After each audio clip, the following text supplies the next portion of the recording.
c'est la première fois que je parle à la radio. Je sais pas si je parle assez loin ou assez près.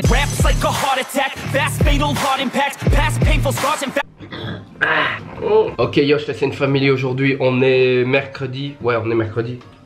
On est mercredi? Ouais. On est mercredi. Ce week-end, le week-end précédent, samedi, pour ceux qui suivent My Hero Academia, il y avait le dernier épisode de la saison 2 et il faut attendre je ne sais pas combien de temps pour la saison 3. Je sais pas si t'as été checké. Non. Je sais que ça sortira en 2018 mais je sais pas trop quand exactement. Et je vous avoue, je ne savais pas attendre. Je suis trop impatient parce que ça devient vraiment du lourd. Donc j'ai déjà craqué les mangas. Je vous montre juste celui-là parce que les autres, si je vous montre, c'est un peu du spoil. Je vous montre vite fait. Hop là, vous avez rien vu. Là dans l'anime, ils sont dans le tome 8 et ils ont déjà sorti jusqu'à tome 10. Et je sais qu'au Japon, ils sont genre au tome 14-15. Enfin, j'ai acheté là ces vacances le 14 au Japon. Mais attention, ce n'est pas tout. J'ai déjà terminé les 3 livres. J'ai dû enchaîner avec les scans. Oui. Trahison. La trahison, ouais, la trahison, désolé mais c'était obligé. Après avoir lu ces 3 livres, je devais continuer avec les scans. Je vais juste vous dire un truc, ça devient dingue. J'ai juste trop hâte que ça sorte en anime. Et pour ceux qui savent pas attendre, franchement je vous conseille d'acheter les mangas, de les lire. Parce que comme j'expliquais au poteau, vu qu'on connaît bien le manga, on connaît les voix de chaque personnage, on connaît un peu comment ça se passe dans l'anime, on sait imaginer. Donc quand je lisais les mangas, j'arrivais à m'imaginer la scène en anime. Enfin c'est un truc de fou, ça c'est moi qui suis un peu fou. Donc voilà, c'était l'info My Hero Academia de la semaine. Terrible. Quoi? T'as raison. De quoi? C'est terrible. Allez, normalement on se voit à la salle. Et voilà, en direct de la salle, la scène family. Aujourd'hui je vais faire le dos, oui je sais, on va faire le dos un mercredi. D'habitude je fais les jambes. En fait lundi j'ai pas pu m'entraîner parce que à nouveau j'étais pas bien. Bon, je suis un vrai fragile, sa mère. Donc j'ai dû déplacer les entraînements. Donc hier mardi j'ai fait le pec. Aujourd'hui dos, demain jambes, vous connaissez la suite. Et on commence par des tractions, ça fait très très longtemps. Et pour moi c'est franchement un des meilleurs exercices pour bien développer son dos. C'est parti la scène family.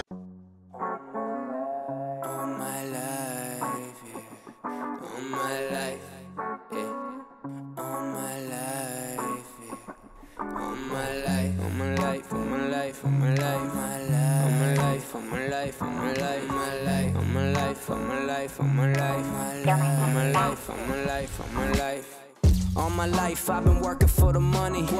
All my life I've been chasing after honeys. All my life you could never take it from me. Got the confidence of every motherfucker who said fuck me. Fuck you. Go figure now the boy here rising like the sun in the morning. Yeah, that's the horizon. Raise the bar like Verizon. In my town I'm the flash. You see the sun shining, forever climbing. Oh never mind it, we in different climates. And I'm the hottest up in here like Jordan in game 6. Let's be clear. Let's be clear. All my life I knew I had all the swag, all the swag. All my life I knew I had to get that bag, get that bag. Yeah. All my life, all my life, all my life, all my life, all my life, all my life, all my life, all my life, all my life, all my life, all my life, all my life. Never stopping, getting the money, I'm weighing my options. Forever dropping, forgetting the bunnies who ain't popping. I'm popping, I'm popping, I'm rolling, I'm rolling. I got that shit and I know it, I know it. I'm popping, I'm popping, I'm rolling, I'm rolling. I got that shit and I know it, I know it. Forever knowing where the mic going, I'm telling y'all that I ain't hoeing around on no hoe shit. I'm telling y'all I do this for real. Get a little bit of money for the deal. This the independent swagger I'm making before the meal. So chill, I'm chilling like a plate of summer slaw. Got the good vibes going, part 2, I want it all. I always wanted it all, always wanted it all, always wanted it all.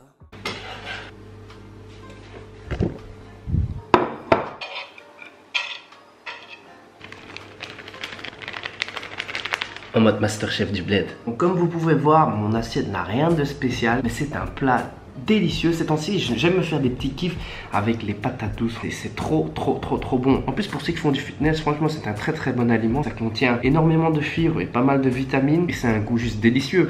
Là, un truc vraiment simple, patates douces, bœuf. J'ai ajouté un peu de fromage light dessus. Et sinon, ce week-end, je sais pas si vous savez, il y a l'événement Made in Asia, la rétro Made in Asia. C'est une exposition manga comme Japan Expo que vous avez à Paris. J'y serai dimanche normalement. Donc pour ceux qui viennent, n'hésitez pas à m'envoyer un petit message sur Instagram. Limite, je pourrais vous rencontrer là-bas. On se voit demain, la scène famille. Yosh la scène famille aujourd'hui. On est jeudi avait. Et la semaine passée, sur la dernière vidéo, il y avait un abonné qui m'avait conseillé un restaurant japonais à Bruxelles qui s'appelle Yamayu Santatsu, si je prononce bien. Là tout de suite, là on va le tester. On va voir ce que ça donne. Apparemment ce sont des vrais japonais. Parce qu'il faut savoir qu'ici, la plupart des japonais, ils sont tenus par des chinois. Ça sent le poisson. Donc voilà la scène famille, nous sommes dans le restaurant et en effet ce sont des vrais japonais. Une fois que je suis rentré dans le restaurant, ils nous ont salué en mode japonaise comme au Japon et ça fait vraiment plaisir. Ça change des chinois. Je dis ça change des chinois. Comme vous pouvez voir au niveau du décor, ça fait également très blédo japonais.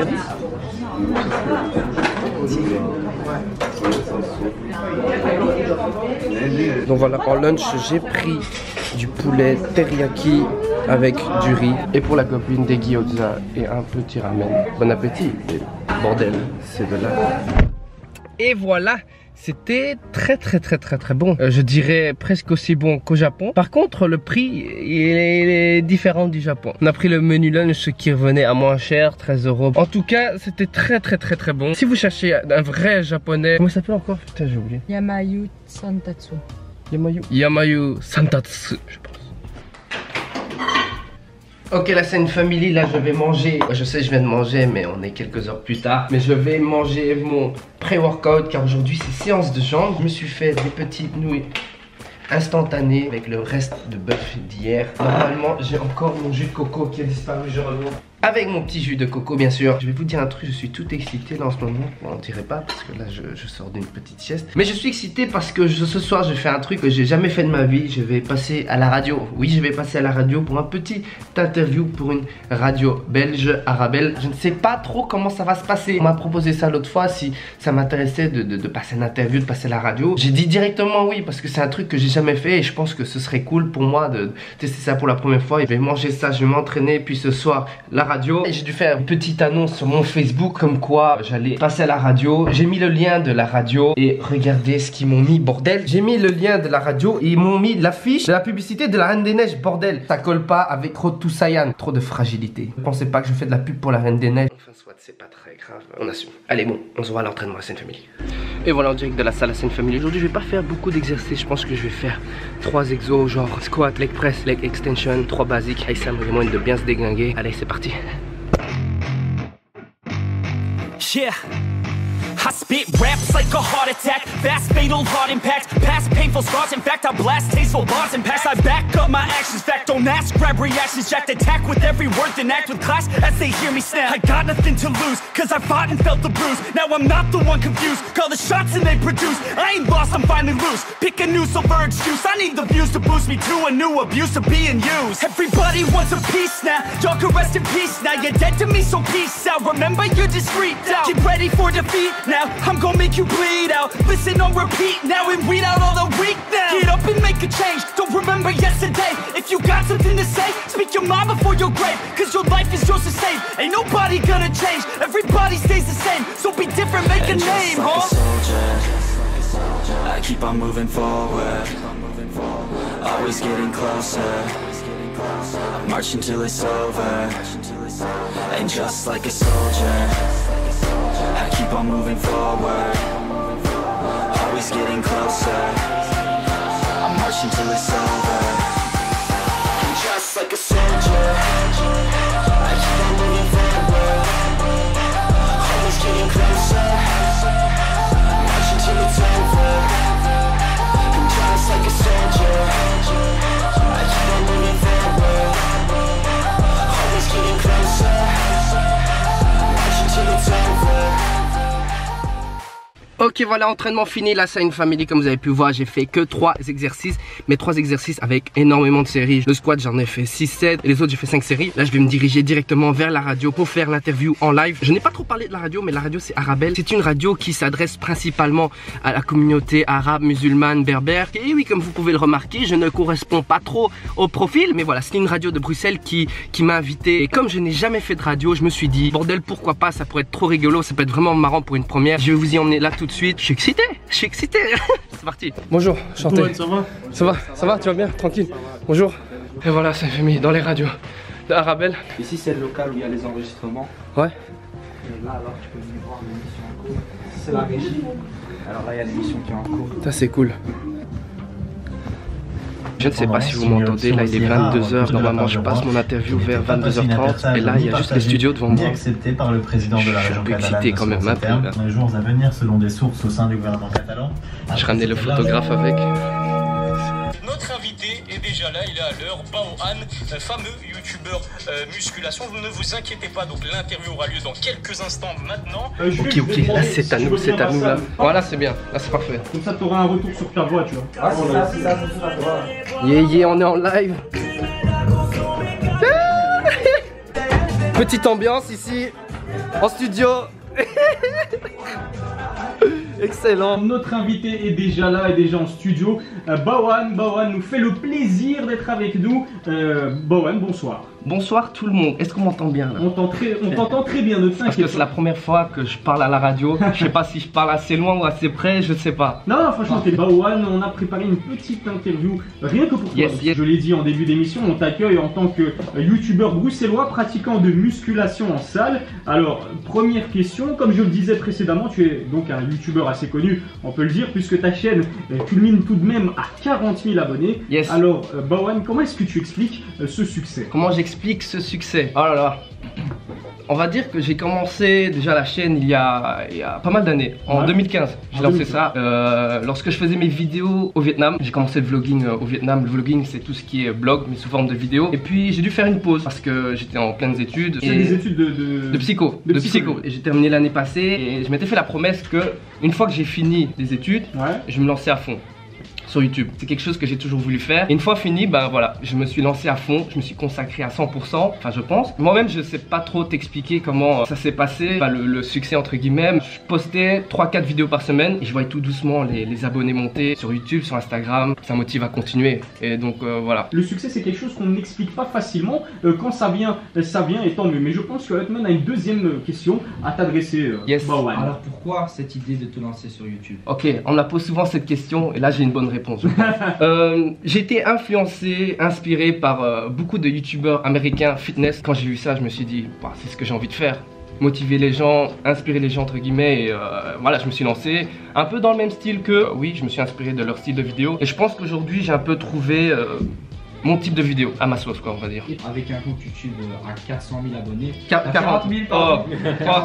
C'est gentil, c'est gentil. C'est ambitieux, mais explique-nous le contenu de tes vidéos. Le contenu sur YouTube. En fait, au début, quand je me suis lancé sur YouTube, je me suis dit, je vais faire que fitness. Parce que voilà, j'ai été inspiré par des vidéos fitness.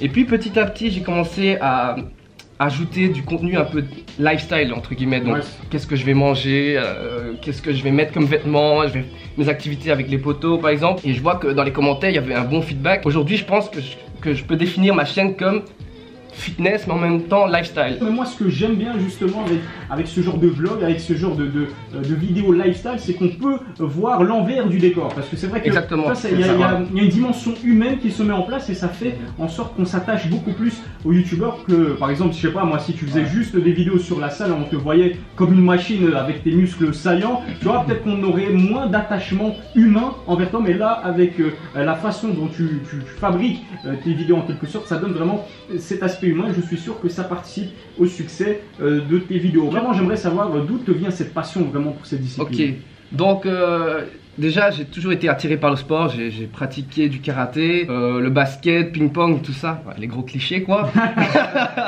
Quand je m'étais mis avec ma copine il y a 5 ans, j'avais arrêté toutes sortes de sports. Désolé Chi si tu m'écoutes. Salut d'ailleurs. Salut bébé. Donc je disais que voilà, j'avais arrêté le sport, c'est bien premier amour et tout ça. Et on commençait à beaucoup manger, enfin de mon côté, et j'ai commencé un peu à grossir. Dans ma famille on me disait ouais t'as pas un peu grossi là. Je fais ah ouais bah. Moi qui ai toujours été maigre, tu vois, enfin génétique asiatique, c'est comment ça se passe. À force d'entendre des remarques, je me suis dit ah je vais essayer de changer, je vais essayer de maigrir, je vais essayer de perdre la graisse. En 2 mois j'ai fait beaucoup de sport, beaucoup de fitness. Et j'ai vu ce que le sport pouvait faire au corps, l'évolution qu'on pouvait avoir après beaucoup de travail, tout ça. Et c'est de là que ça a commencé, on va dire, ma passion pour ce sport, quoi. Claude Toussaint, alors qui est en quelque sorte ton leitmotiv, on va dire ta philosophie de vie. Alors pour les personnes qui vivaient peut-être dans une grotte et qui n'y connaissent rien en manga, qu'est-ce que Claude Toussaint signifie pour toi? Ok, donc Saiyan c'est quoi? C'est une race de guerriers dans le manga Dragon Ball. Ah, un classique. Tout le monde connaît, j'espère. Tout le monde connaît. La mentalité, la philosophie derrière un Saiyan, c'est quoi? C'est de ne jamais abandonner. Et quand t'es au plus bas, c'est de revenir plus fort. Je vois ça comme une philosophie, une mentalité dans la vie de tous les jours. Pas seulement à la salle, mais également, je donne toujours comme exemple aux études aussi. Ne jamais abandonner, continuer, ne pas lâcher. Philosophie que j'essaie d'appliquer tous les jours, que ce soit en sport ou dans la vie de tous les jours. Il y a une question là qui me taraude, mais est-ce que tu es plus Son Goku ou plus Vegeta? Je pense que mon t-shirt peut en témoigner. Team Goku. Non, je rigole, c'est parce que j'ai aussi un t-shirt Vegeta, mais il est au lavage là. On entend souvent les fitness youtubeurs connus dire qu'on ne peut pas parler à la salle, qu'il faut s'entraîner dur, mais j'ai déjà eu l'occasion de te croiser à la salle 2 fois, et les 2 fois j'ai pu constater que tu allais toi-même vers les jeunes comme moi qui te reconnaissaient pendant leur séance, et surtout tu n'hésites pas à donner des conseils pour s'améliorer. Pour moi c'est normal. Pour moi c'est normal quand quelqu'un, on va dire, me reconnaît, je veux pas me la péter ou quoi. Vas-y, non, y a pas de souci, on peut ça me fait vraiment, mais alors vraiment plaisir, parce que c'est grâce aux abonnés, à leur support que j'en suis là aujourd'hui, que je me retrouve par exemple chez vous. C'est pour ça que je vais toujours vous parler, ça me dérange vraiment pas. Encore là tout à l'heure, j'étais au fitness, il y avait des abonnés, il était là, ouais désolé j'ai pas envie de te déranger, je fais vraiment pas, tu me déranges vraiment pas, parle-moi quand tu veux. Ça me rappelle une phrase de Damso, une punchline de Damso qui dit dans une de ses musiques, tu me fais chier comme un gars qui me conseille à la salle. Bon là c'est pas... ça c'est pour les haineux ça. Quand c'est des boîtes Saiyan, je vais me permettre de t'appeler comme bien sûr, bien sûr. Ça fait vraiment plaisir, tu te dis ouais le gars, il pourrait pas me calculer et il vient vers moi pour me dire ouais comment ça va, tu fais quoi aujourd'hui, je te conseille ça. À la salle il y a ceux qui préfèrent s'entraîner en écoutant de la musique et d'autres sans. Toi dans ton cas, est-ce que tu écoutes de la musique en t'entraînant? Non, j'écoute pas de musique parce que j'ai pas d'écouteurs. Mais prochain achat ce sera des écouteurs sans fil à Bluetooth. J'ai toujours eu l'habitude de m'entraîner sans les écouteurs. Avant je filmais avec mon iPhone, je pouvais pas écouter de la musique en même temps et c'est devenu une habitude. Et puis je m'entraîne avec des potos et je trouve que ça fait un peu asocial si je commence à m'entraîner avec des écouteurs et il y a mon poteau juste à côté qui motive mais je l'entends pas. Moi je préfère par exemple avec mon poteau Loïc ici, c'est quand on est à la salle, on n'écoute pas de musique mais on se crie dessus, tu vois, on se motive. Est-ce que des personnes t'ont déjà accusé de te doper? Parce que toi, dans ta carrière, tu as déjà été confronté à ce genre de questions. Oui, pas beaucoup. Parce que j'ai pas un physique énorme on va dire. Mais oui, ça m'arrive de temps en temps. Et voilà, je leur dis clairement, non, je me dope au riz, c'est tout. Le riz c'est la vie. Et voilà. Bowen, est-ce que tu donnerais à des personnes qui veulent se lancer dans la musculation et quel est ton secret surtout pour être constant dans cette pratique en sachant qu'on peut très vite se lasser? C'est de s'amuser. Franchement, c'est le conseil que je donne toujours aux personnes qui débutent ou aux personnes qui me demandent comment tu fais pour être aussi constant, aussi motivé.